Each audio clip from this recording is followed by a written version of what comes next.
पुण्यातल्या नसरापुरात 3.5 वर्षांच्या चिमुरडीवर लैंगिक अत्याचार करून तिची हत्या करणाऱ्या नराधमाला फाशीची शिक्षा द्या या मागणीसाठी शिवसेनेच्या महिला आघाडीकडून ठाण्यात आज निदर्शनं करण्यात आली। या प्रकरणातला आरोपी भीमराव कांबळेचा प्रतिकात्मक पुतळा जाळून शिवसेनेच्या महिला आघाडीकडून घटनेचा निषेध करण्यात आला।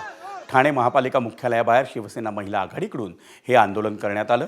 ठाण्याच्या महापौर शर्मिला पिंपळोलकर, शिवसेना महिला आघाडी प्रमुख मीनाक्षी शिंदे आणि शिंदे समर्थक महिला नगरसेविका या आंदोलनात सहभागी झाल्या होत्या।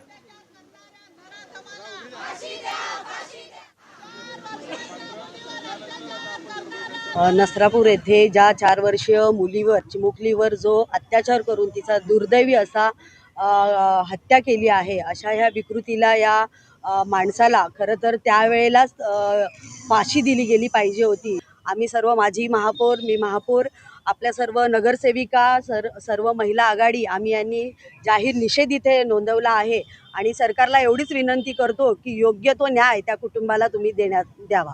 ही जी विकृती आहे त्या विकृतीला कुठेतरी आपण वेळीच जर ठेचलं असतं तर अशा प्रकारच्या घटना मला असं वाटतं घडल्या नसत्या।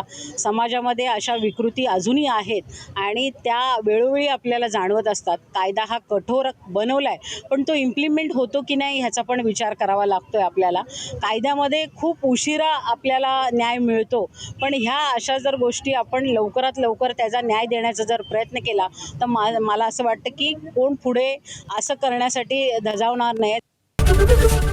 एबीपी माझा, उघडा डोळे बघा नीट।